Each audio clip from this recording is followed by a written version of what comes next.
Hi friends, welcome on this panel discussion. ये ECP का यूरोपीडिया के मेंटर्स का पैनल डिस्कशन है रिलेटेड टू जो 149 सीट्स आई हैं जूनियर इंजीनियर सिविल डिपार्टमेंट में इन हिमाचल प्रदेश।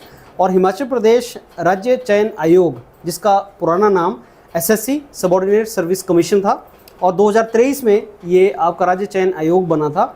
इसका ये पहला एग्ज़ाम है आरसीए के under for junior engineer civil. लेकिन पहले बहुत से सिमिलर पैटर्न पे एग्ज़ाम हो चुके हैं और 20 पेपर्स 20 प्रीवियस ईयर क्वेश्चंस ऐसे हैं पेपर जहां से आइडिया लगा सकता है कि पैटर्न कैसा होगा, पेपर कैसा होगा। आज का हमारा सारा डिस्कशन पेपर कब हो सकता है और क्या इसका पैटर्न होगा, डिफ़िकल्टी लेवल कैसा होगा और कैसे ईसीपी के मेंटर आपको हेल्प करेंगे प्रिपरेशन में। इसके अलग अलग कंपोनेंट हैं। सिविल इंजीनियरिंग ऑब्वियसली कंपोनेंट 85 उसका आता है और 35 जो आएगा आपका वो जीएस है, हिमाचल का, कंट्री का, हिंदी है, इंग्लिश है, रीजनिंग है, एप्टीट्यूड है। ये सारा कैसे तैयारी करनी है और पेपर पैटर्न कैसा होगा 90 मिनट्स में 120 क्वेश्चन के साथ, और किस तरीके से आप बेस्ट स्ट्रेटजी से तैयारी कर सकते हैं। और हिमाचल प्रदेश के स्टूडेंट्स सिविल इंजीनियर्स पिछले 6 साल से इसकी वेट कर रहे थे।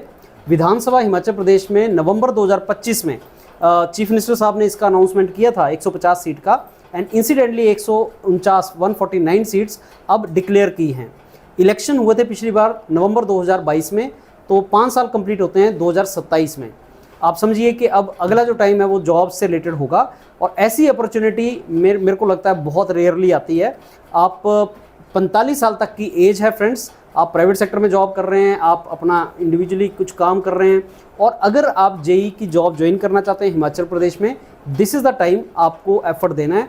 छोटी स्टेट है, ब्यूटीफुल स्टेट है और आप सब इस जॉब को लेना चाहते हैं और ये लाइफ में एक बार ही अपॉर्चुनिटी आती है। अगर 6 साल में एक जॉब आ रही है, नेक्स्ट टाइम शायद आप एलिजिबल ना हो, तो आप इसके लिए तैयारी करें और हमारा सारा डिस्कशन आज का उसी डायरेक्शन में होगा। सो फ्रेंड्स, इसकी जो सीट्स 149 आई थी, 10 अप्रैल को इसका फॉर्म फिलिंग स्टार्ट होगा और 2 मई तक इसका फॉर्म फिलिंग चलेगा।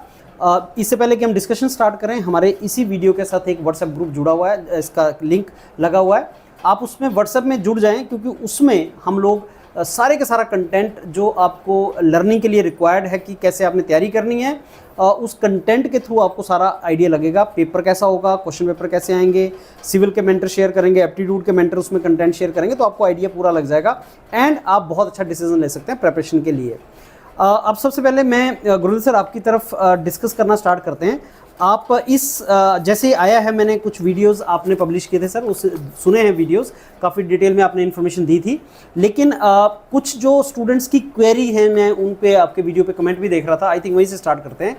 एलिजिबिलिटी को लेके जो फाइनल ईयर में स्टूडेंट बैठा है, आप, मेरे को लगता है कोई कॉलेज आपने हिमाचल का छोड़ा है, आप हर कॉलेज में गए हैं सर, तो फाइनल ईयर में जो स्टूडेंट बैठा है, जो पास आउट होगा अभी मई के बाद ही पास आउट स्टूडेंट्स होते हैं जून में, तो क्या वो एलिजिबल है, पहला क्वेश्चन। और एलिजिबिलिटी के बारे में आप कुछ बताएं। राइट सर, देखो सर, एलिजिबिलिटी में अगर हम पहले एजुकेशन क्वालिफिकेशन की बात करें, हाँ जी, तो उन्होंने क्लियरली मेंशन्ड है और ये नॉर्मली हर एडवर्टीजमेंट में मेंशन होता है। जैसे पंजाब की भी एडवर्टीजमेंट आई है कि आपका जो एजुकेशन क्वालिफिकेशन है वो फॉर्म फिलिंग का लास्ट डेट से पहले का होना चाहिए। हाँ जी। तो अब कोई भी स्टूडेंट जो इस टाइम पे फाइनल सेमेस्टर में है, चाहे वो डिप्लोमा के 6 सेमेस्टर में है, चाहे वो बीटेक 8 सेमेस्टर में है, वो मई और जून में जाके वो अपना कंप्लीट करेगा। लेकिन इसका लास्ट डेट जो है वो उससे पहले है, तो फाइनल ईयर इसमें एलिजिबल नहीं है।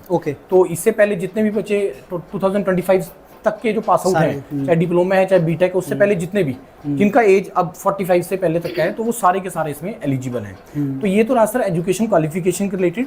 दूसरा रिक्वायरमेंट यहाँ पे जो क्वेरी आ रहा है स्टूडेंट्स का कि मैं क्या इस पेपर को लिख पाऊंगा, नहीं पाऊंगा, क्योंकि इसमें जो कंडीशंस इसने लिखी है वहाँ पे कि या तो आपका 10th या आपका 10+2 जो है वो हिमाचल में किसी स्कूल या किसी इंस्टीट्यूट से होना चाहिए। अच्छा। तभी आपका एलिजिबिलिटी बनता है आपका। अब बहुत सारे ऐसे स्टूडेंट्स होते हैं जो मतलब मे बी चंडीगढ़ में रह रहे हैं या यहीं से स्कूलिंग वगैरह किया, अब उनके दिमाग में ये डाउट आ रहा है कि सर हमारे पास है तो हम लोग हिमाचल के रहने वाले, लेकिन हमने 10th या +2 हमने हिमाचल के स्कूल से, हिमाचल बोर्ड से नहीं किया है, तो उस केस में हम लोग एलिजिबल होंगे या नहीं होंगे। फ्रेंड्स अगर आपका बोनाफाइड या जो आपका डोमिसाइल जिसको बोलते हैं, अगर आप हिमाचल का है आपके पास, और लेकिन अगर आपने 10th या +2 बाहर का भी किया, बाहर से किया है, मतलब हिमाचल से नहीं किया, then also you are eligible. ये चीज उन्होंने वहां पे पॉइंट नहीं किया, ये मेंशन नहीं किया उन्होंने वहां पे, सिर्फ 10th और +2 की बात करी है। +2 क्यों मेंशन है? जैसे बच्चों को ये भी डाउट आ रहा है कि सर मैंने 10th के बाद डायरेक्टली डिप्लोमा किया है, क्योंकि वहां पे ना एक क्लैरिकल मिस्टेक है वहां पे। ऊपर तो उसने लिखा है 10th एंड 10+2, फिर नीचे उसने लिख दिया 10th और 10+2। मतलब अगर आपने 10th किया है और उसके बाद अगर आपने डिप्लोमा किया है तब भी आप एलिजिबल हैं। अगर +2 किया है उसके बाद अगर आपने बीटेक किया है तब भी एलिजिबल है। +2 क्यों लिखा है? ये उनके लिए लिखा है क्योंकि इसमें बीटेक एलिजिबल है, मतलब जिसने +2 के बाद बीटेक किया है वो भी एलिजिबल है। तो अगर आपका 10th या +2 अगर आपने किया है आपका हिमाचल में किसी स्कूल या इंस्टीट्यूट से, और उसके बाद अगर आपने बीटेक या डिप्लोमा किया है, then also you are eligible. Eligibility का ये है सर इनका। ओके, सो हिमाचल प्रदेश में फ्रेंड्स आप जानते हैं कि बहुत बड़ा सेक्शन एक आर्मी में जॉब करते हैं हिमाचल के लोग, उनके बच्चे नॉर्मली बाहर ही पढ़ते हैं। तो ये केंद्रीय विद्यालय में पढ़ रहे हैं कोई स्टूडेंट्स, तो अगर वो डोमिसाइल हिमाचल के हैं तो वो एलिजिबल है सर। हाँ जी, बहुत सही है। अब सर इसमें अच्छा एक पॉइंट इसमें और था सर, इसमें एक और कंडीशन ये भी है कि अगर आप अदर स्टेट से हैं तो आपका एलिजिबिलिटी कैसे बनेगा? तो कंडीशन फिर भी यहीं पे है कि आप अगर अदर स्टेट से हैं, जैसे जो बॉर्डर एरियाज होते हैं ना, जैसे पंजाब और हिमाचल को जो बॉर्डर लगता है, बहुत सारे स्टूडेंट्स ऐसे होते हैं जो स्कूल अच्छा होने के कारण बॉर्डर पे रह रहे हैं, मे बी वो अच्छा स्कूल पंजाब के अंदर है या मे बी वो अच्छा स्कूल हिमाचल के अंदर है, तो वो अलग स्टेट में पढ़ लेते हैं, राजस्थान वाली साइड में या इधर हरियाणा वाली साइड में चीज होती है। जैसे पंजाब में एलिजिबिलिटी के लिए 10th में पंजाबी चाहिए, तो बहुत बच्चे हरियाणा के रहने वाले जो बॉर्डर एरियाज में है वो पंजाब से उसने 10th में पंजाबी कर लिया, या नॉर्मली नेबरिंग जो स्टेट्स होती हैं उसमें वो स्टेट वाला लैंग्वेज वाला वो डाल देते हैं पेपर, तो वो एलिजिबल होते हैं। अब इसके कंडीशन में क्या है कि अगर आप अदर स्टेट से हैं लेकिन स्टिल अगर आपने 10th या +2 अगर आपने हिमाचल के किसी कॉलेज से किया है, then also you are eligible, but you will be counted under the general category only. तो आप सिर्फ जनरल कैटेगरी में काउंट होंगे, आप रिजर्व्ड में काउंट नहीं होंगे। अगर आप रिजर्व से हैं अपनी स्टेट में तो उसका आपको अपनी स्टेट में बेनिफिट मिलेगा, हिमाचल के लिए नहीं मिलेगा बेनिफिट। Good, okay. गुरु सर इसमें ये HPRCA बना था 2023 में, राज्य चयन आयोग, पहले HPSSC होता था और ये 6 साल से कोई एग्ज़ाम नहीं हुआ, तो ऑब्वियसली कभी ये एग्ज़ाम कंडक्ट नहीं हुआ। तो इसका सिलेबस वगैरह और जो भी है पैटर्न वगैरह, इसकी डिटेल स्टूडेंट्स को कैसे मिलेगी, क्या है ये? सर इसमें क्या है कि इन्होंने क्लियरली वैसे मेंशन किया एडवर्टीजमेंट में। पहले क्या होता था कि सर जब HPSSC होता था तो उस टाइम पे जो इनका एग्जाम पैटर्न होता था वो 200 क्वेश्चंस का होता था, जिसमें 120 क्वेश्चंस टेक्निकल होते थे और 80 क्वेश्चंस नॉन टेक्निकल होते थे। अब उसके बाद HPRC ने भी स्टार्टिंग में यही पैटर्न फॉलो किया, नॉट फॉर द इंजीनियरिंग, मतलब कोई भी जो पैटर्न है कोई, क्योंकि ये ऐसा तो है नहीं कि सिर्फ ओनली जेई का एग्जाम कंडक्ट करवा रहा है, और भी बहुत सारे एग्जाम कंडक्ट करवा रहे हैं। तो जब HPRC बना तब यही पैटर्न फॉलो हो रहा था, 120 और 80। लेकिन पिछले 2-3 महीने से क्या हो रहा है कि इन्होंने अपना पैटर्न चेंज कर दिया है। उसमें 85 + 35 का इन्होंने पैटर्न कर दिया है, मतलब 85 questions technical, 35 questions non technical, 120 questions, 120 marks और 90 मिनट का इसमें यहाँ पे इनको टाइम है। तो ये इनका एग्जाम पैटर्न है सर इनका, जिस पे ऊपर ये एग्जाम कंडक्ट होगा। ओके, ये तो पैटर्न हो गया सर, लेकिन जो सिलेबस है, अब हम कई बार स्टूडेंट्स को बोलते हैं कि सिलेबस से कहीं ज़्यादा इफेक्टिव और अच्छा जो हमारे लिए एक रेफरेंस होता है that is previous year papers. तो हमारे पास क्या प्रीवियस ईयर क्वेश्चंस हैं और कितने हैं और कैसे हम स्ट्रेटजी बनाएंगे? हाँ जी सर, हमारे पास टोटल 20 पेपर्स हैं। अच्छा, 20 से भी 22 के आसपास हैं, इंक्लूडिंग जेई और एई के। ज्यादा पेपर जेई के, जेई के अराउंड 12 और 13 पेपर्स हैं, 8 to 10 पेपर्स हमारे पास एई के हैं। अब स्टूडेंट के दिमाग में ये भी डाउट आएगा कि सर हम जेई के पेपर के लिए जा रहे हैं तो क्या एई वाले क्वेश्चंस लगाएं या नहीं लगाएं? डेफिनेटली आपको लगाने चाहिए, वो बहुत ज्यादा इंपॉर्टेंट होते हैं, क्योंकि बहुत बार ऐसा होता है जैसे भी पंजाब में हुआ, उसने as it is previous questions को उठा के डाल दिया और वो बहुत स्टैंडर्ड क्वेश्चंस होते हैं, उन क्वेश्चंस को आपको जरूर रेफर करना चाहिए। अब प्रीवियस क्वेश्चंस क्यों आपको दिमाग में आएगा कि सर HPRC है, पहली बार एग्जाम कंडक्ट करवा रहा है तो कुछ चेंज करेंगे एग्जाम में। देखो प्रीवियस ईयर का हमेशा एडवांटेज होता है, और बोर्ड का नाम चेंज हुआ है लेकिन उसमें जो लोग काम करने वाले हैं वो डेफिनेटली वही लोग होंगे, पेपर सेट कर रहे हैं वो वही पैटर्न फॉलो करेंगे जो नॉर्मली पहले HPSSC करेगा। लेकिन डेफिनेटली जब से ये 85 + 35 हुआ तो कुछ चेंज जरूर इसमें आएगा, लेकिन प्रीवियस ईयर का हमेशा इंपॉर्टेंस रहता है, हमेशा इंपॉर्टेंस रहता है। और जब मेंटर्स पेपर सॉल्व भी करते हैं अलग अलग प्रीवियस ईयर के, तो इनको भी लगता है कि ये क्वेश्चन तो 3 साल पहले पेपर में पूछा था, एज इट उसने बाद में पूछ लिया। तो आउट ऑफ 120 मतलब नॉट 120 बट 85 में से 5-7-10 क्वेश्चन ऐसे हमेशा मिल जाते हैं किसी भी पेपर के अंदर, 10% क्वेश्चंस कि जो directly as it is previous year से वो कॉपी पेस्ट कर देते हैं। अब इसी चीज को ध्यान में रखते हुए हम लोग इसका एक डेडिकेटेड बुक भी लॉन्च कर रहे हैं सर, जिसमें सारे प्रीवियस ईयर होंगे, जेई और एई के सारे ही प्रीवियस ईयर, और साथ में प्रैक्टिस क्वेश्चन भी होंगे, लेकिन वो जो प्रैक्टिस क्वेश्चन होंगे वो ओनली जेई की रिक्वायरमेंट के हिसाब से होगा। एई का क्यों नहीं है? क्योंकि एई का हिमाचल में पैटर्न भी चेंज हो गया सर। एई का जो टेक्निकल पेपर है वो सब्जेक्टिव कर दिया है, तो वो वैसे भी इनके लिए रेलिवेंट नहीं है। तो जो जेई के लिए जा रही है तो ये बुक आपके लिए बहुत रेलिवेंट होगा। रफली 2200 टू 2500 क्वेश्चंस आपके प्रीवियस ईयर मिल जाएंगे विद डिटेल्ड एक्सप्लेनेशन, और उसके अलावा भी हम लोग 2500 से 3000 क्वेश्चन प्रैक्टिस के लिए डालेंगे। 5000 प्लस क्वेश्चन होंगे। और स्टूडेंट के दिमाग में आता है कि सर मार्केट में बहुत बुक्स अवेलेबल है, गुप्ता है, 15000 क्वेश्चन, 20000 क्वेश्चन। मेरा बड़ा सिंपल सा मानना है कि हमें क्वेश्चन वही करने हैं जो आपके एग्जाम के लेवल और उस रिक्वायरमेंट को मैच करता है। अननेसेसरली करने का फायदा नहीं है। मान लो कोई ऐसा टॉपिक जो सिलेबस में आपके हिमाचल में नहीं है और वहां पे क्वेश्चन मिलेगा, तो आप अननेसेसरली एफर्ट वेस्ट करोगे, टाइम वेस्ट करोगे। तो जो बुक बिल्कुल रेलेवेंट आपके एग्जाम के लिए, उस एग्जाम के ध्यान में रखते हुए ये डेडिकेटेड बुक बनेगा। जैसे रिसेंटली हमने पंजाब के लिए लॉन्च किया, एनवायरमेंट रिलेटेड हम बहुत बुक्स लॉन्च कर रहे हैं। पंजाब के लिए भी इलेक्ट्रिकल और मैकेनिकल का भी बुक डेडिकेटेड बुक लॉन्च हो रहा है। तो ऐसे हिमाचल का तो आज है सर 8 तारीख, तो रफली 25 ऑफ दिस अप्रैल से लेकर 30 अप्रैल के बीच में हम लोग इसको अवेलेबल करवा देंगे, जिसमें बच्चा इसको ऑर्डर करके अपना ले सकता है सर। तो ये बुक रेडी हो जाएगी सर। फ्रेंड्स, बहुत अच्छा पॉइंट बताया है सर ने एक, कि अगर वोकैबुलरी के 4 क्वेश्चन आने हैं और मैं बोलूँ डिक्शनरी उठा लो उसी में से आएंगे, तो will you think that is a right strategy? Actually आपको तो वो बुक कंटेंट चाहिए जिसमें से अगर 3000 क्वेश्चन के उसी में से पेपर आ जाए, that is far better than 10,000 question में से आप उसमें से क्वेश्चन आइडेंटिफाई कर रहे हैं। टाइम शायद नहीं होगा।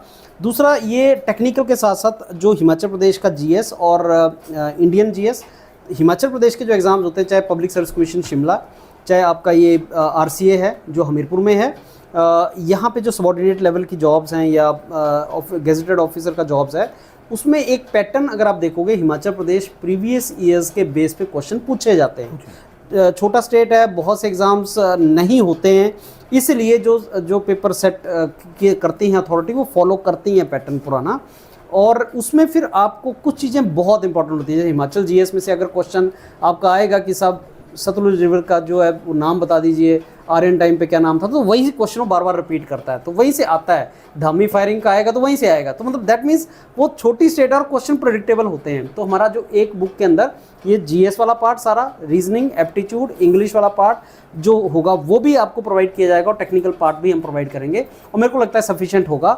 अब एक र्यूमर जिस हम सुन रहे हैं गुरिंदर सर, वो है एग्ज़ाम को लेके। अब नवंबर 2025 में चीफ मिनिस्टर साहब ने विधानसभा में बोला था कि 150 सीटें आने वाली हैं।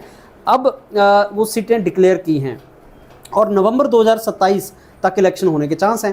तो ऐसी क्या जल्दी पड़ी है कि मई में एग्जाम हो जाएगा, जो र्यूमर सुन रहे हैं? एक्चुअली सर ये बच्चे ना रिलेट कर रहे हैं। हाँ, बच्चे रिलेट कर रहे हैं कि एचपीआरसी ने अभी कुछ 2-3 एग्जाम ऐसे हुए हैं, एक नर्सिंग से रिलेटेड था, एक टीचिंग से रिलेटेड था, कि उन्होंने विद इन 1.5-2 महीने के अंदर एग्जाम कंडक्ट करवा लिए। अच्छा, अब ये 2 एग्जाम है, nursing, medical, urgency, teaching school से रिलेटेड है। साइकिल स्टार्ट होना है इनका, ये अप्रैल के अंदर साइकिल स्टार्ट होता है, तो वहाँ पे अर्जेंसी थी उनको।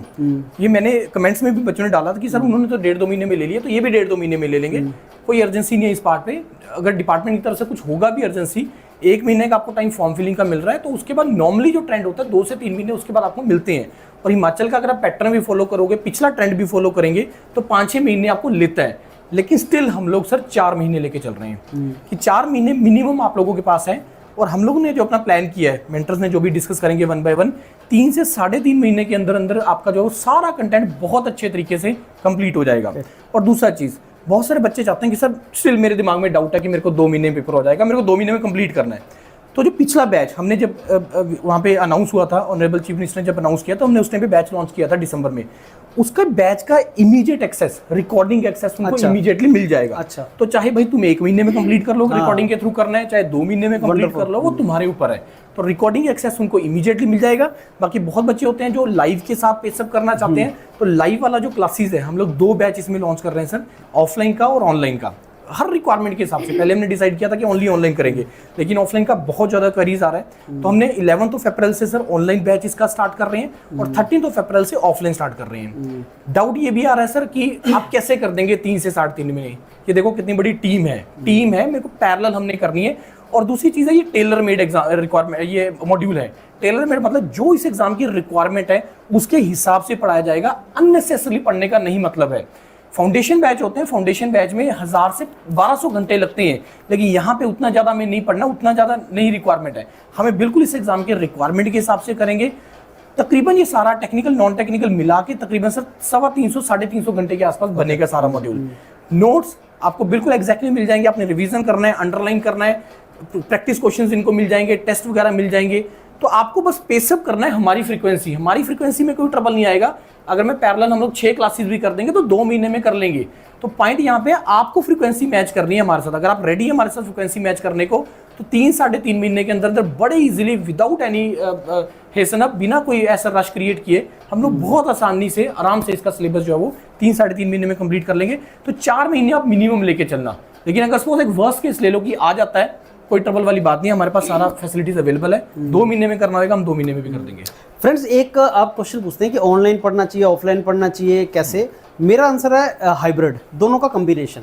इसका मतलब कि ऑफलाइन में बैठे बैठे अगर आप ऑनलाइन को देखते चले जाओगे ना, उससे एफिशिएंट प्रिपरेशन नहीं हो सकता। अगर आपने अपने कंपटीटर को एज देना है, उससे compete करना है, तो ऑफलाइन का जितना अच्छी अंडरस्टैंडिंग होती है ना, ऑनलाइन से आपका अपना अटेंशन, टीचर तो वैसे ही पढ़ा रहा है लेकिन आपके अटेंशन स्पैन कम हो जाता है ऑनलाइन पे जब आप पढ़ रहे होते हो। और आपको बहुत लंबा ऑफलाइन में क्लासेस में देखता हूँ मेंटर करते हैं तो 2 घंटे 3 घंटे भी अगर आप बैठेंगे माहौल बन जाता है क्लासरूम के अंदर। लेकिन ऑनलाइन पे वो थोड़ा सा डिफिकल्ट होता है। तो अगर आपने पढ़ाई छोड़ रखी है बहुत टाइम से, आप उस रिदम में नहीं है और इस एग्जाम को निकालना ही है, तो मेरा एडवाइस है ऑफलाइन पे ज्वाइन करें। ऑनलाइन तो आपको एक्सेस इमीडिएटली मिलता ही है, वो तो आप ले सकते हैं, वो तो आप पढ़ सकते हैं। और टेस्ट हम शुरू से डालना स्टार्ट कर देंगे, टेस्टिंग शुरू से आप रखना। ये 2-3 ऐसे पॉइंट्स हैं जहां से आप एज दे सकते हैं बाकियों को। तो Guru sir, we have started the batches and everything, उसके बारे में थोड़ा सा अगर आप इन्फॉर्मेशन दें सर। यहाँ पे स्टूडेंट्स को डाउट होता है सर कि आपको कंटेंट में मिलेगा क्या क्या, मतलब इसके अलावा मेरे को कुछ और करने की रिक्वायरमेंट है? इसके अलावा कुछ करने की रिक्वायरमेंट भी नहीं है, ना आपको टाइम मिलेगा उसको करने का, क्योंकि इतना सफिशिएंट कंटेंट आप लोगों को मिल जाएगा। लाइव क्लासेस लाइव होगा, ये सारा सिलेबस लाइव के थ्रू कंप्लीट होगा। क्या सर लाइव के बाद रिकॉर्डिंग मिलेगा? यस, लाइव के बाद रिकॉर्डिंग मिलेगा। हम लोग वर्किंग है या जो भी इश्यूज हैं वो रिकॉर्डिंग एक्सेस मिलता है। और खास करके जो यहाँ पे ऑफलाइन में भी आएंगे, क्योंकि सारे रूम्स हमारे स्मार्ट रूम्स हैं, डिजिटल बोर्ड है, कैमराज हैं, तो उसमें भी आपको रिकॉर्डिंग एक्सेस मिलेगा जो यहाँ पे ऑफलाइन में आएंगे। उसके बाद जो टीचर टीच करेगा वो सारा PDF नोट्स, लेकिन ट्राई करना यार एक बार हाथ से निकाल लेना, चाहे शॉर्ट नोट्स की तरीके से निकलो या जैसे भी, क्योंकि जब आप हाथ से एक बार लिख लेते हो तो वो चीज़ें जल्दी दिमाग में जाती हैं, तो उसको लिख के जरूर करना आप लोग। उसके बाद टेस्ट, जैसे सर ने बोला कि पहले दिन से आपके टेस्ट स्टार्ट हो जाएंगे। उसके बाद आप लोगों का प्रैक्टिस क्वेश्चन एडिशनल जो इसमें रिक्वायर्ड है वो भी सारा मिलेगा। तो जो इस एग्जाम की रिक्वायरमेंट है, जो नॉर्मली कोई भी चाहता है, पहले भाई सब्जेक्ट अच्छे से करना होगा, उसके बाद क्वेश्चन प्रैक्टिस लगाने होगा, उसके बाद टेस्टिंग करना यस होगा। तो जो भी इस एग्जाम की रिक्वायरमेंट है, उस एग्जाम की रिक्वायरमेंट के हिसाब से पूरा कंटेंट आप लोगों को मिलेगा। फिर से रिपीट कर रहा हूँ, आपको बस कंटेंट को अच्छे तरीके से कंप्लीट करना है, सिलेक्शन होने के चांसेस आपके बहुत ज़्यादा बढ़ जाएंगे। बहुत ज़्यादा अननेसेसरली इधर उधर से करने का मस्त कोशिश करना, ये भी कर लें, वो भी कर लें, ये भी कर लें, नहीं रिक्वायरमेंट है उसका। बस जितना प्रोवाइड किया जाएगा that will be more than sufficient. Okay, so last में मैं दोबारा आता हूँ गुरु सर आपकी तरफ। अब सिविल के मेंटर से स्टार्ट करते हैं सर हमारा डिस्कशन। तो sir 85 technical, 35 non technical, obviously more than double है। तो आप स्टूडेंट्स को काफ़ी मोटिवेट भी करते हैं आप एज अ मेंटर, तो उसके बारे में अगर आप बताएं सर, कैसे स्ट्रेटजी होनी चाहिए सिविल इंजीनियरिंग की? पहले तो कॉन्ग्रेचुलेशन कि इतने टाइम बाद वैकेंसीज आई हैं, काफ़ी टाइम से वेट कर रहे थे। हाँ। वो भी इतनी ज़्यादा आई है। और जैसा सर ने बताया कि डोमिसाइल होना बहुत ज़रूरी है, और आपका 10th या 12th, तो यहाँ पे पहले जो एग्ज़ाम होते थे उसमें ये क्राइटेरिया नहीं था। तो बहुत सारे स्टेट के बच्चे जो है इस एग्ज़ाम को लिखते थे पहले। तो इस बार सबसे अच्छी बात है कि ये अपॉर्चुनिटी सिर्फ और सिर्फ हिमाचल के बच्चों के लिए। तो मुझे लगता है 90-95% बच्चे जो एग्ज़ाम को देंगे वो तो हिमाचल वाले होंगे। तो एक एडवांटेज तो ये हो गया आप लोगों के लिए। दूसरा, अगर मैं टेक्निकल सब्जेक्ट्स में जाऊँ तो जैसे हमारे सब्जेक्ट वही है, सिलेबस जो आपका SSC का है सेम सिलेबस है।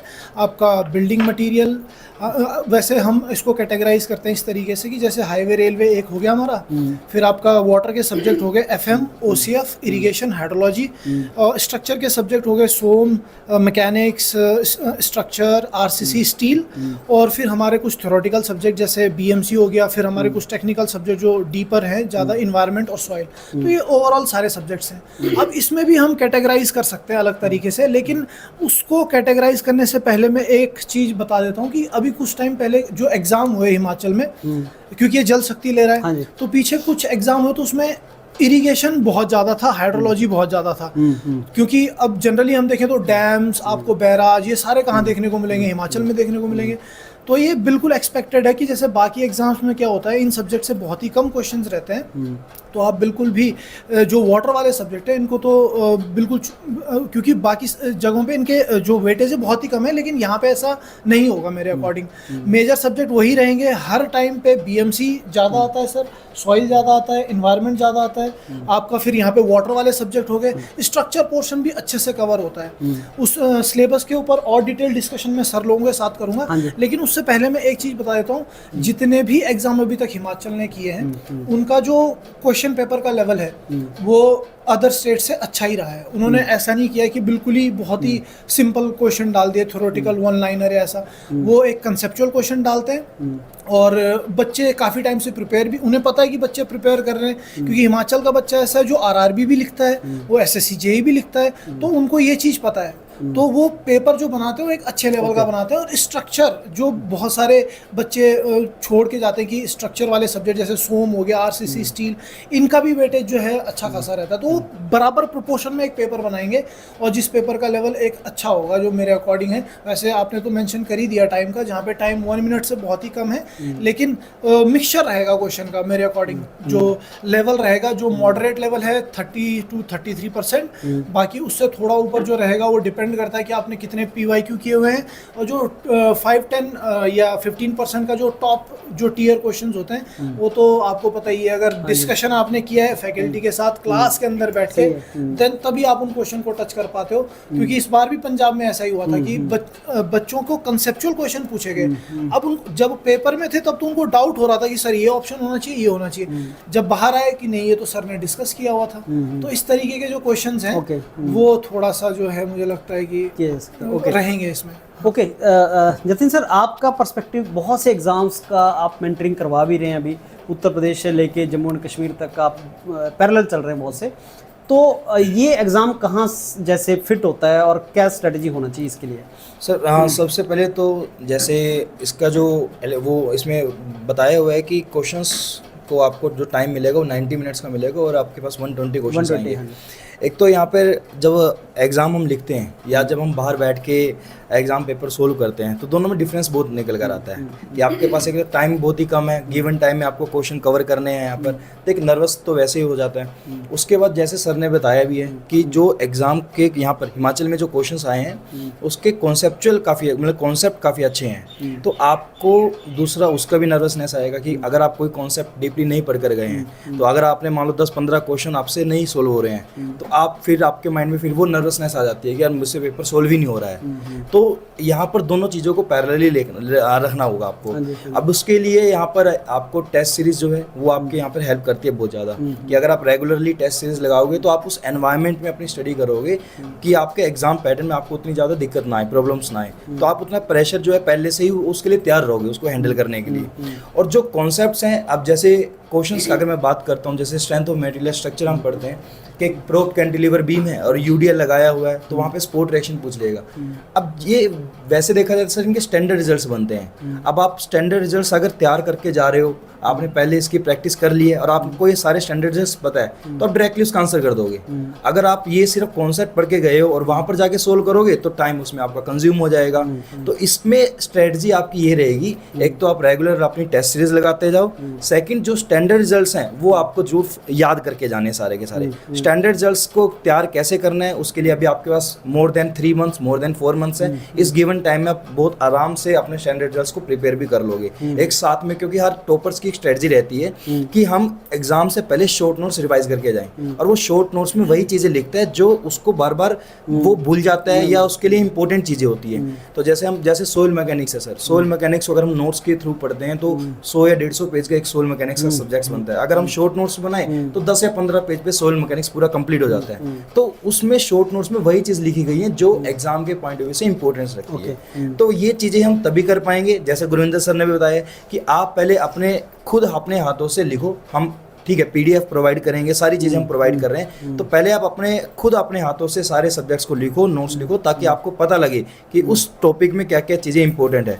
उसके बाद फिर अपने शॉर्ट नोट्स बनाओ। सही। अब काफ़ी स्टूडेंट्स मुझको बोलते हैं कि सर आपने भी शॉर्ट नोट्स बनाए हुए हैं, आप शॉर्ट नोट्स अपने प्रोवाइड कर दो। तो मैं स्टूडेंट्स को ये बोलता हूँ कि देखो सबके शॉर्ट नोट्स बनाने का तरीका अलग है, मेरा तरीका अलग होगा, आपके तरीके अलग होंगे। तो आप अपने शॉर्ट नोट्स खुद बनाओगे तो आपको ज़्यादा समझ आएगा कि आपने वो चीज़ लिखी किस तरीके से है, ताकि जब आप एग्जाम से पहले उन शॉर्ट नोट्स को रिवाइज करोगे पढ़ोगे तो आपको तुरंत माइंड में वो चीज़ क्लिक करेगी कि हमने इस तरीके से चीज़ें लिखी है। तो स्ट्रेटजी यही है कि जो सब्जेक्ट्स की इंपॉर्टेंस है, अब क्योंकि सारे सब्जेक्ट्स इक्वली इंपॉर्टेंट है यहाँ पे, आपको हर एक सब्जेक्ट्स को पढ़ना भी है, कोई सब्जेक्ट्स नहीं छोड़ सकते। जैसे सर ने बताया कि स्ट्रक्चर के सब्जेक्ट्स देखा जाए बाकी स्टेट्स में कंपेरेटिवली कम है, बट इसमें ज़्यादा पूछा जाता है। तो सब्जेक्ट सारे गो थ्रू करने हैं, बट उसके लिए जो वही चीज़ है कि आपको शॉर्ट नोट्स वगैरह बनाने के लिए, लेकिन उसके लिए आपको पूरा कंसाइजली पूरा पढ़ना पड़ेगा गो थ्रू। सो फ्रेंड्स, हर एग्जाम की अपनी रिक्वायरमेंट है। सेम अगर पब्लिक सर्विस कमीशन है तो हर की अपने अलग रिक्वायरमेंट है, और हर एग्जाम के लिए टेलर मेड ही प्रिपरेशन होनी चाहिए।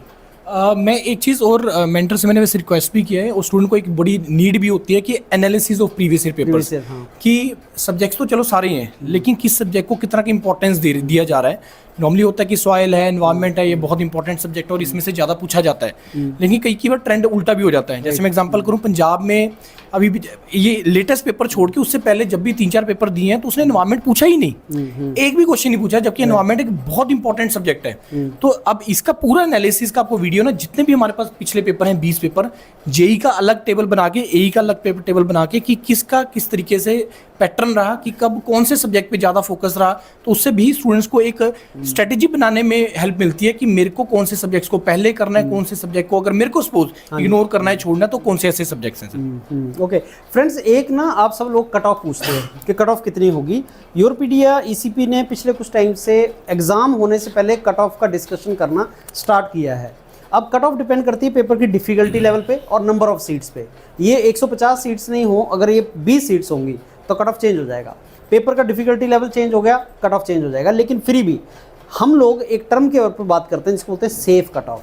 सेफ कट ऑफ मतलब इससे ऊपर अगर आपने स्कोर कर लिया, टारगेट वो लेके चलें, और उसको हम जैसे ही नोटिफिकेशन आता है उसी टाइम पे डिस्कस कर लेते हैं कि सेफ कट ऑफ दिमाग में कितनी होनी चाहिए, और जब पेपर होता है तब आपको एक्चुअल कट ऑफ के बारे में कितनी आने के चांस हैं वो बताया जाता है। तो एज अ मेंटर मैं आप ही से स्टार्ट करूंगा sir. As a mentor 85 question है, 90 मिनट में 120 क्वेश्चन, सेफ कट ऑफ अगर आप। Okay sir. सर जैसे किसी भी एग्जाम में पहले तो 2 चीजें हैं। हाँ जी। कि सर सेफ कट ऑफ, आप कभी मत ये सोचो कि आप 85 क्वेश्चन कर पाओगे। हाँ जी। पहले दिन बच्चा जिस दिन तैयारी स्टार्ट करेगा उस दिन वो यही सोचता है कि मैं 85 की 85 कर लूंगा। यही गलत चीज है सर। इंडिया में मोस्टली जितने भी कॉम्पिटिटिव एग्जाम है, यहाँ पे सिलेक्शन आपके कट ऑफ पे होता है। यहाँ पे ये नहीं है कि जिसका 100 आएगा उसके हिसाब से नहीं, जिसके मैक्सिमम मार्क आएंगे उस हिसाब से कट ऑफ डिसाइड होगा। तो बच्चे को सर मोस्टली यहाँ पे 85 में से उसका टारगेट 70 होना चाहिए। क्योंकि सर किसी भी जेई के एग्जाम में जो रिसेंट 5 साल के ट्रेंड में सर 10 क्वेश्चन ऐसे आते हैं जिसमें आपको कोई सर पैर नहीं होगा, आपको पता नहीं चलेगा उसने कहां से उठा लिया कोई एक। क्योंकि सर सिविल इंजीनियरिंग में बहुत सारे कोड्स हैं। अगर मैं एक सब्जेक्ट में बात करूं तो सर कम से कम 30-30, 40-40 कोड है। किसी कोड का एक छोटा सा लाइन उठा लेगा वो। तो सर ये हम पढ़ नहीं सकते और बच्चे पढ़ भी नहीं सकते हैं, ना पढ़ाया जा सकता है सर। तो बच्चों का मेन फोकस होना चाहिए कि जो PYQ से पहले उसको देखे, उसमें जितने क्वेश्चन आए हैं वो सारे टॉपिक उनके सबसे पहले कंप्लीट हो। एक बार जब ये कंप्लीट हो गए तब वो सिलेबस में देखे कि अब क्या क्या चीजें बच रही है सर। अब उन टॉपिक को धीरे धीरे कंप्लीट करना चालू करें, और ये सर सबसे इफेक्टिव तरीका है। आप यूपीएससी से लेके इंडिया में किसी भी कॉम्पिटिटिव एग्जाम की बात करें सर, PYQ मोस्टली 60-70% रिपीट होते ही है, या वो टॉपिक से रिलेटेड क्वेश्चन में वैल्यूज चेंज कर दिया। जैसे मैं अगर एक सॉइल की बात करूं सर, तो सॉइल में एक वॉइड रेशो है। पिछले 10 साल से हर जेई एग्जाम में वॉइड रेशो पे क्वेश्चन आता है। बस कभी वॉइड रेशो पूछ लेगा, कभी पोरोसिटी पूछ लेगा सर, कभी रिलेशन पूछ लेगा। तो बच्चे का पहला गोल होना चाहिए कि वॉइड रेशो तो आपको पूरा याद हो, उसके बाद जो उसके एक्स्ट्रा टॉपिक्स है उसको हम पढ़ेंगे। तो सर सबसे मोस्टली आपने जो सेफ कट ऑफ पूछा, मैं टेक्निकल में अगर बात करूं तो सर 80% उसका टारगेट होना चाहिए। अब वो डिपेंड कर जाएगा सर एग्जाम की डिफिकल्टी पे। मान लीजिए एग्जाम बहुत डिफिकल्ट आ गया तो वो आके 60 भी हो सकता है। एग्जाम सर कितना भी इजी हो तो भी कट ऑफ 80% से ऊपर नहीं जाएगा सर मोस्टली। अगर प्योर, क्योंकि सर दिक्कत ये है ना, प्योर टेक्निकल नहीं है, नॉन टेक एक यहाँ पे बहुत बड़ा डिसाइडिंग फैक्टर है। जैसे सर हम JKSSB में देखते हैं वो प्योर टेक्निकल है, तो मैं वहां बोल सकता हूँ 120 में से 100 जाएगा कट ऑफ, क्योंकि वो प्योर टेक्निकल है। और बहुत बार क्या होता है, कुछ बच्चों का टेक्निकल करते करते वो 3 साल 4 साल 5 साल से कर रहे हैं तो बहुत अच्छा हो जाता है, और अगर पेपर इजी आया तो वो देख के एग्जाम टिक कर देता है। बट यही चीज मैं बच्चों को बोलूंगा, सबसे पहले PYQs उठाइए, और उसके लिए सर ECP ने सबसे अच्छा काम किया है कि PYQs की बुक बनाई है। अब ये बुक यहीं पे आपकी मदद करेगी कि पहले आप बुक से देखो क्वेश्चंस, उसके बाद आप क्लास में वो टॉपिक आपका कंप्लीट हुआ, एक बार आप उसके क्वेश्चंस कंप्लीट कीजिए, और उसके बाद फिर आप ECP की टेस्ट सीरीज लगाइए। इतना मोर देन सर सफिशिएंट है, इससे ज्यादा जनरली किसी बच्चे को रिक्वायरमेंट नहीं होती है। तो ये बोल सकते हैं सर कि 70 से 75 आउट ऑफ 85। यस। और अगर मैं जीएस की बात करूं तो सर यही नंबर आ जाएगा 20 से 25। हाँ, जैसे तो, सर हर बार ये होता भी है, जैसे मैं एसएससी की भी बात करूं, आप किसी भी मेंटर किसी भी कोचिंग की सुनिएगा, जीएस हमेशा धोखा देता है। जीएस में आप कभी फुल नहीं सोच के चल सकते हो। जीएस हमेशा आप इतना करो कि बाकी सबके साथ में रहो। हाँ, इतना भी कम नहीं हो। अब मान लीजिए सर 35 क्वेश्चन है, किसी ने 10 ही करके आए, ये फिर गलत है। हाँ, आपका टारगेट होना चाहिए कि 50% करो कि बाकी सबके साथ आप कोप अप कर सको, और टेक्निकल में फिर जितना आप निकाल सकते हो निकाल लो एज ए इंजीनियर के लिए। अब कोई अगर सर नॉन टेक की तैयारी कर रहा होगा that is a different thing. Engineer को सर 50% जीएस में, जैसे एसएससी में भी हम बोलते हैं 50 में से अगर आपके 20-25 है तो आप कट ऑफ क्लियर कर लोगे। तो इनको जेई के लिए सर इतना इनको कोशिश करना चाहिए जीएस में।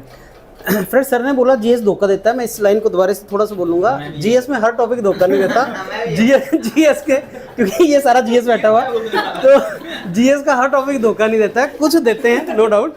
तो हिमाचल जीएस बिल्कुल धोखा नहीं देगा, पूरे नंबर आएंगे। हिस्ट्री ज्योग्राफी वाला पार्ट है, इंग्लिश हिंदी रीजनिंग वाला नहीं। ओके सर, जैसे आपने परसेंटेज के बारे में पूछा ना, तो जितने अभी पहले काफ़ी पेपर होते थे हिमाचल के, तो मैंने काफ़ी एनालिसिस की थी बहुत पहले। तो यूजुअली पहले जो कट ऑफ था वो 55% 60% तक था। अच्छा, पेपर अच्छे लेवल का बनता था और 55 to 60%। अच्छा, देन जैसे टाइम थोड़ा आगे बढ़ा, ये 60 to 65% भी गया है, लेकिन ये कभी भी हिमाचल में 75% से ऊपर गया ही नहीं आज तक। ओके, कभी नहीं गया। ओके, तो इनका पेपर का लेवल अच्छा होता है, ये जो मैंने नोटिस किया है। और यूजुअली बहुत सारे एग्जाम जैसे मैंने अभी रिसेंट टाइम में देखे हैं कि 80% तक कट ऑफ जा रहा है, 85% तक कट ऑफ जा रहा है, लेकिन हिमाचल में आज तक ऐसा नहीं हुआ, और मुझे लगता है इस बार भी नहीं होगा, क्योंकि इनका जो ट्रेंड रहा है आज तक कि ये पेपर बड़े अच्छे एनालिसिस करके बनाते हैं, सारी चीज़ों को कवर करते हैं। ऐसा नहीं होगा कि ये कोई भी ऐसा टॉपिक छोड़ देंगे या कुछ भी होगा। तो ये तो रही वो परसेंटेज से रिलेटेड बात। और सर ने जैसे बताया कि कोडल प्रोविजन के बारे में बोल रहे थे, और जो डायरेक्ट रिजल्ट है कि इस तरीके के क्वेश्चन जो आएंगे, तो वो आपको क्लास में जो है हम एग्जैक्टली बताएंगे कि भाई इस तरीके से जो है ये रिजल्ट आपको ध्यान रखना है। और जो डेटा ओरिएंटेड चीज़ें हैं उन पे आपको बिल्कुल भी चिंता करने की ज़रूरत नहीं है, क्योंकि डेटा तो हम सारा करवा ही देंगे, साथ के साथ कंसेप्ट इस तरीके से बताएंगे कि आप शॉर्ट तरीके से किस तरीके से उसको निकाल लो। तो सर ने जो बताया वो तीनों जो मैं क्लम करके बोलना चाहता हूँ, PYQ, कंसेप्ट, डेटाबेस और कोडल प्रोविजन, और आपका जो ये परसेंटेज है।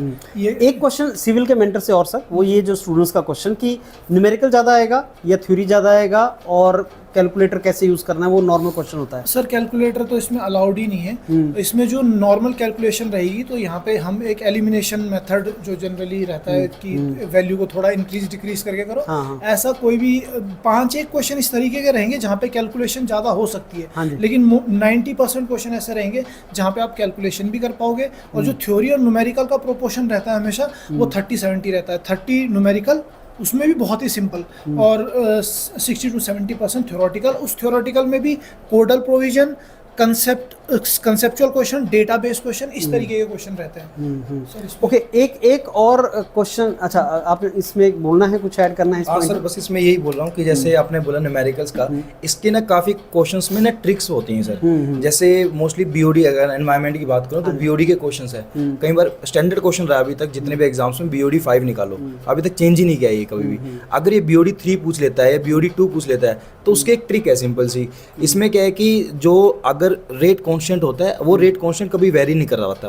रेट कांस्टेंट टेम्परेचर के साथ वेरी करता है, लेकिन वो टेम्परेचर स्टैंडर्ड रखता है। तो रेट कांस्टेंट वही है, तो उसके लिए काफ़ी वैल्यूज है। जैसे BOD 1 अगर निकालोगे तो 20% ऑफ अल्टीमेट BOD, या BOD 5 निकालोगे तो 68% होगी। तो डायरेक्टली आपको वो फैक्टर्स आपको याद होने चाहिए। तो इसलिए मैंने बोला था कि स्टैंडर्ड रिजल्ट्स आपको डायरेक्टली याद रखने हैं। और वो जैसे सर ने बताया कि क्लास में हम आपको सारी चीज़ें बताएंगे कि इस टॉपिक का ये स्टैंडर्ड रिजल्ट्स आपको ऐसे याद रखना है। अच्छा, इस एग्ज़ाम की एज लिमिट है 45 ईयर्स UR, और हिमाचल एक छोटी स्टेट है सर। आप चाहे 10-15 साल इंडस्ट्री में जॉब कराएं, एंड में आप चाहते हैं कि मैं अपने स्टेट में गवर्नमेंट जॉब में चला जाऊं। बिल्कुल। अब क्वेश्चन उन कैंडिडेट्स की तरफ से है, सीनियर सिटीजन से, जो 40+ हैं, और जो बोलते हैं कि क्या मैं ये एग्जाम निकाल सकता हूं। एज अ मेंटर आप क्या आंसर करेंगे? बिल्कुल सर, निकाल सकते हैं। जिन्होंने तैयारी छोड़ रखी है। कोई नहीं, वैसे तो मुझे लगता है बहुत सारे बच्चे ऐसे हैं डिप्लोमा जिन्होंने किया होगा और शायद छोड़ दी तैयारी। तो एक टाइम पे तो आपने कॉलेज में थोड़ा बहुत पढ़ा होगा, अगर आपको थोड़ा सा टर्म्स पता है, वो इंटरेस्ट क्रिएट करना तो हमारे हाथ में है कि हम आपको सब्जेक्ट से इस तरीके से इंटरेस्ट क्रिएट करवाएंगे कि आपको प्यार हो जाएगा सब्जेक्ट से, वो रिस्पॉन्सिबिलिटी हमारी है। दूसरा बस आपके हाथ में ये है कि अगर आप रियली में चाहते हैं कि मैं अपने स्टेट में जेई लगूं या फिर गवर्नमेंट डिपार्टमेंट में जॉब करूं, तो थोड़ा सा आपको अपना टाइम मैनेजमेंट और जो जिस तरीके से हम देंगे कि रिवीजन आप करो, क्वेश्चन प्रैक्टिस आप करो, बस आपने वो चीज़ें फॉलो करनी है, तो कुछ भी चीज़ मुश्किल नहीं है सर, ये सब हो सकता है। और बहुत सारों को लगता है कि जैसे जैसे एज बढ़ती है तो हम ग्रैस्पिंग पावर कम हो जाती है, ऐसा हो जाता है, वैसा हो जाता है। हम एक सिंपल वे में सारी चीज़ें बताते हैं, क्योंकि अगर हम सिविल इंजीनियरिंग को देखें तो डेली बेसिस पे ही है सारी चीज़ें। रोड आप हमेशा देखते हो, रेलवे ट्रैक आप हमेशा देखते हो, तो आप विजुअलाइज कर पाते हो इस स्ट्रीम को, क्योंकि आप बिल्डिंग देख रहे हो तो बिल्डिंग में आपने घर बनते हुए देखा है, सीमेंट आपने देख रखा है, तो जो चीज़ें हमने देख रखी होती है उनको समझना आसान हो जाता है। सेम यही हम एनवायरनमेंट की बात करें तो वो भी है, सारे ही सब्जेक्ट ऐसे हैं कि जिनको आपने देखा हुआ है, आप विजुअलाइज कर सकते हो, और हम उसको फिर उस तरीके से बताएंगे कि आप इजीली उस चीज़ को जो है कनेक्ट कर पाओगे और गैदर कर पाओगे। Okay, so friends, this was civil engineering, और जो हमारा ओवरऑल कट ऑफ का डिस्कशन हुआ, सेफ कट ऑफ, वो 90 से लेके 100 नंबर के बीच में आउट ऑफ 120, 70 से 75 मान के चलिए आप टेक्निकल में, और जीएस में जो 35 मार्क्स का आएगा उसमें से 20 से 25 नंबर जीएस में, तो 90 marks out of 120 lower side में, और 100 नंबर 120 में से अपर साइड में रहेगा, डिपेंडिंग अपॉन द पेपर।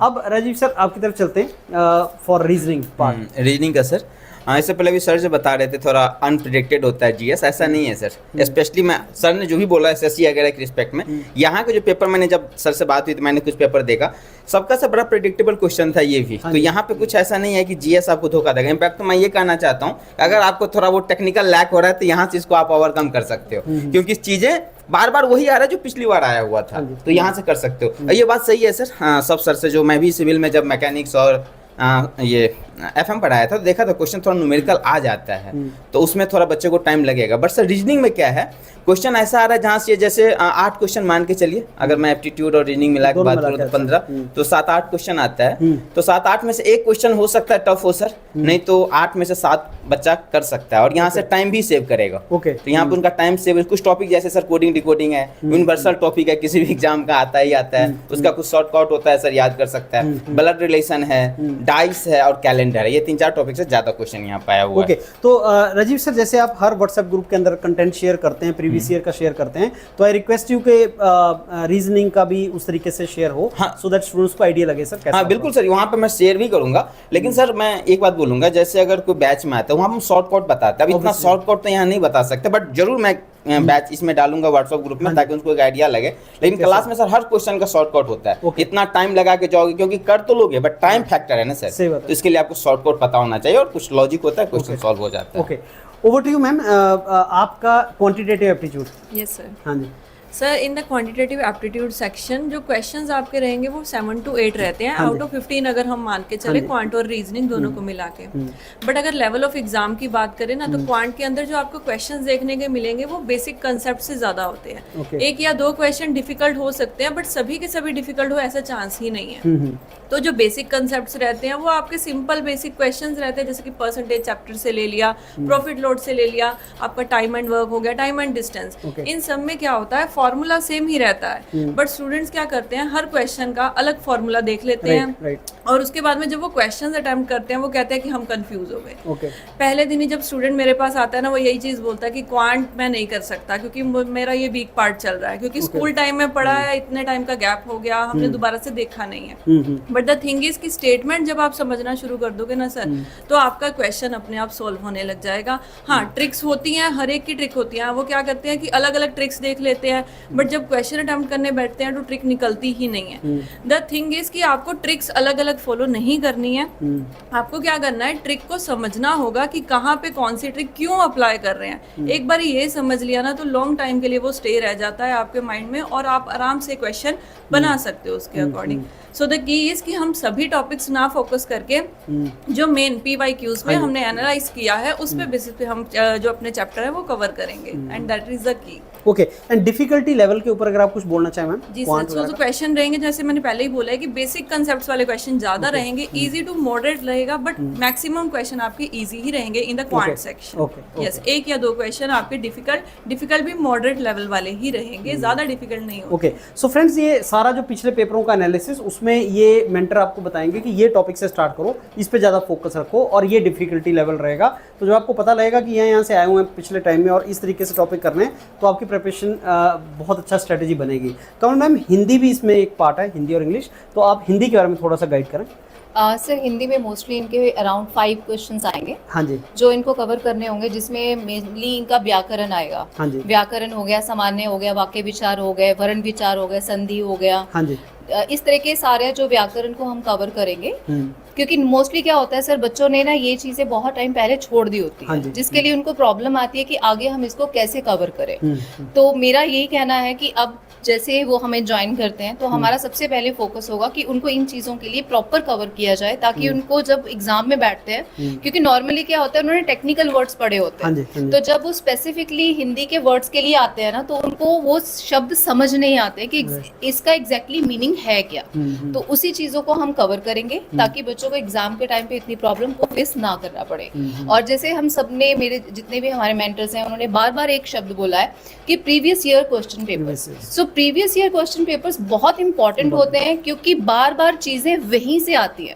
कोई भी चीज नई नहीं आती है, वहीं से आती है, लेकिन मेनली होता है कि हमें उसको समझ के आगे प्रोसीड करना है। तो मेरा स्टूडेंट्स के लिए यही है कि आप जो भी व्याकरण का आएगा, जो हमारा हिंदी का सिलेबस आएगा, उसको अच्छे से कवर करें ताकि वो इनमें अच्छा स्कोर कर सके। So wonderful. सो बहुत ही अच्छे तरीके से मैम आपने एक्सप्लेन किया सारा। और अगर 5 क्वेश्चन आ रहे हैं फ्रेंड्स, तो होता क्या कि 3 बहुत ही सिंपल होते हैं और एक आधा 2 डिफिकल्ट होगा, और वही हमने रखा हुआ 20 से 25, 35 में से 20 से 25 का टारगेट। 25 अगर आपने स्कोर कर लिया प्लस, तो आप अपर साइड को हैं और वही टारगेट होना चाहिए। Shikha ma'am, English.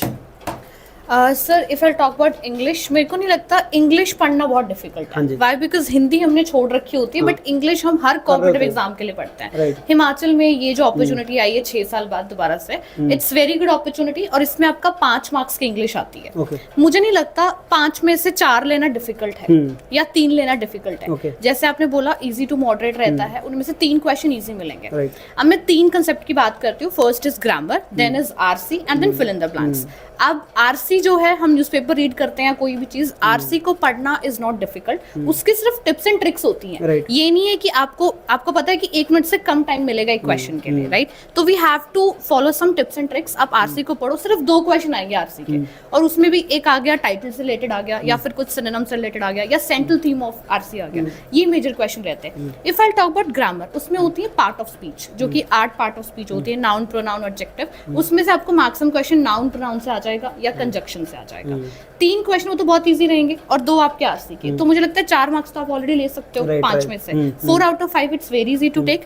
Grammar, RC and fill in the blanks. Fill in the blanks का क्या होता है, वो डायरेक्टली नहीं आते सर, आरसी में से उठा के कुछ फिल इन द ब्लैंक्स, या पार्ट ऑफ स्पीच में से उठा के ही कुछ फिल इन द ब्लैंक्स में टेंस या एक्टिव पैसिव जो वॉइस है वो आ जाता है। These are the 3 major concept जो आपको पढ़ना है। और जो 20 इयर्स के पिछले पेपर है PYQs, उनका एनालिसिस हुआ, तो वंडरफुल पैटर्न था उसमें, इजी टू मॉडरेट, और वंडरफुल क्वेश्चन थे। और अगर आप क्वेश्चन देखोगे ना, 5 नंबर में बार बार रिपीट कर रही हूँ, अगर नॉन टेक में इंग्लिश, हिंदी, आपका क्वांट, एप्टीट्यूड आता है, तो इंग्लिश में आप 5 आउट ऑफ 5 भी ले सकते हो बहुत इजीली। स्ट्रैटेजीज हैं ये 20 इयर्स के जो PYQs हैं, इसके आपको डिटेल वीडियो भी मिल जाएगी। अगर आप वो वीडियो भी पढ़ के नोट्स बना लेते हो या क्वेश्चन सॉल्व करते हो, तो that will help you. Wonderful. तो बहुत ही अच्छा है शिखा मैम, बहुत अच्छे तरीके से एक्सप्लेन किया। अब फ्रेंड्स, लास्ट में जो है वो हिमाचल जीएस और ज्योग्राफी और जो आपके हिस्ट्री वगैरह का पार्ट आता है, हिमाचल हिस्ट्री, इसकी डिटेल मैं यहाँ पे नहीं बताऊंगा। आपको व्हाट्सएप ग्रुप पे मैं इसकी स्ट्रेटजी और इसके कंटेंट और क्वेश्चन दूंगा, और एश्योर करवाता हूँ कि इसके बियॉन्ड नहीं आएगा। बहुत ही छोटा है और ये सबसे ईजी पार्ट रहेगा और सबसे ज़्यादा पार्ट रहेगा।